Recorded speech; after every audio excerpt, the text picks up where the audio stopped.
दोस्तों, अगर आप हमारे परिवार में नए हो तो चैनल को सब्सक्राइब ज़रूर कर लीजिएगा। दोस्तों, मयंक एक रात को अपने रूम में सो रहा था।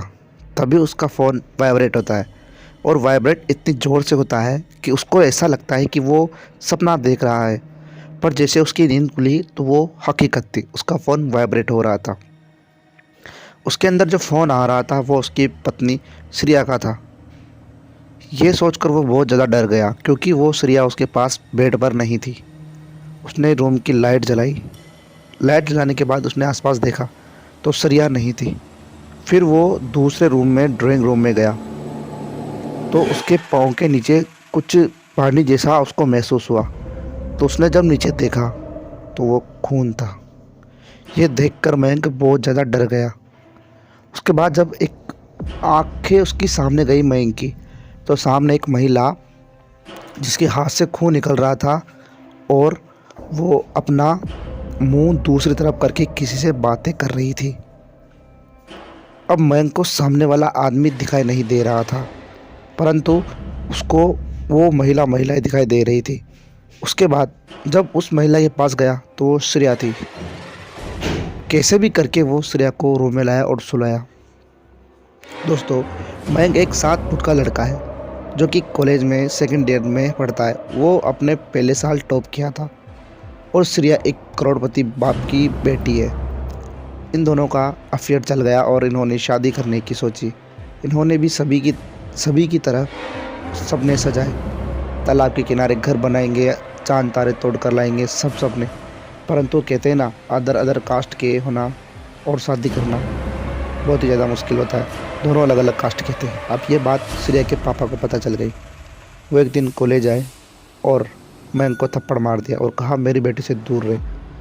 पर श्रेया ने उनकी बात को इग्नोर करते हुए टाल दिया और वो उससे बात करती रहती थी। एक दिन श्रेया को लड़का देखने आया।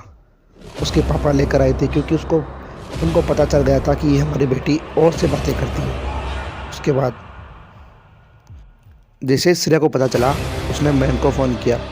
मयंक को फ़ोन करने के बाद मयंक बाइक लेकर नीचे आया और श्रेया कैसे भी करके भाग गई और वहाँ से वो सीधा मैं श्रेया की बुआ के चले गए, जो कि बुआ श्रेया से बहुत ज़्यादा प्यार करती थी। वो कुछ दिन बुआ के पास रहे और मयंक ने एक अच्छी कंपनी में जॉब कर ली थी 30,000 रुपये महीने की।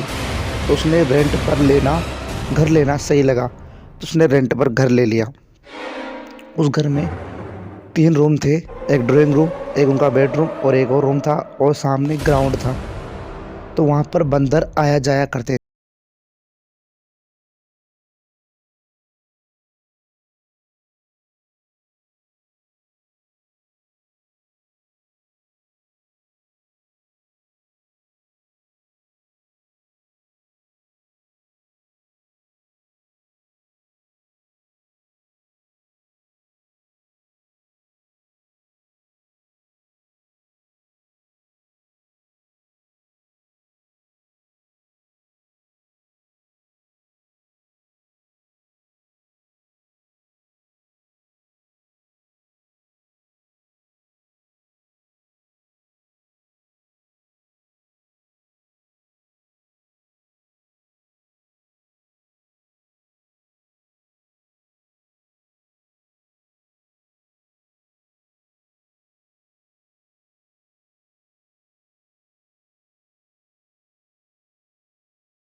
तभी वो अपने नाखूनों से ज़मीन को खोदती तो अपने पाँव से लेटने लगती और छाती के बल चलने लगती।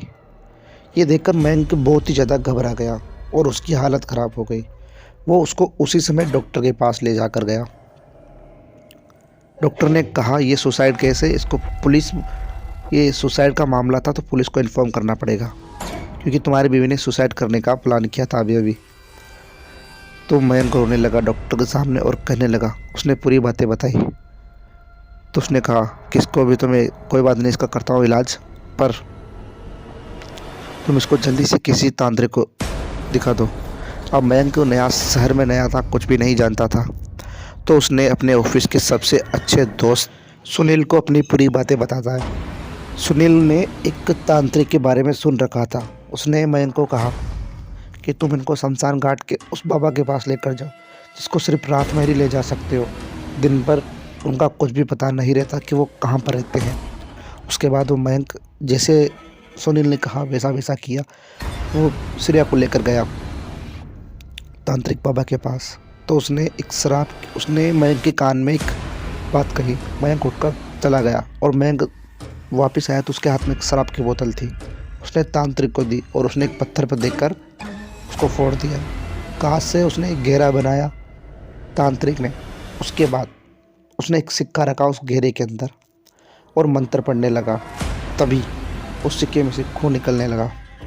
जैसे जैसे खून निकल रहा था वैसे वैसे श्रेया की हालत ख़राब हो रही थी। उसके बाद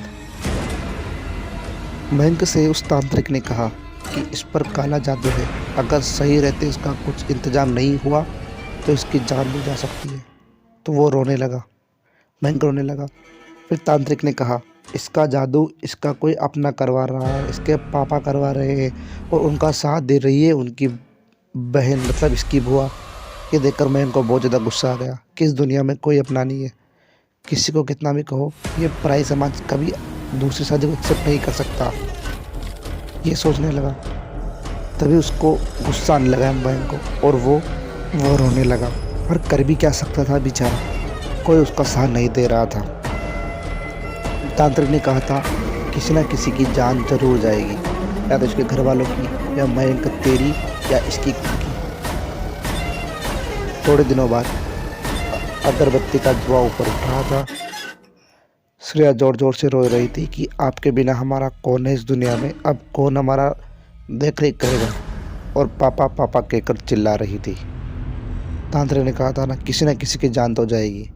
दोस्तों अगर कहानी अच्छी लगे तो कहानी को लाइक करना है, चैनल को सब्सक्राइब करना है और प्यारा सा कमेंट जरूर कर देना। मिलता हूँ आपसे अगली कहानी में।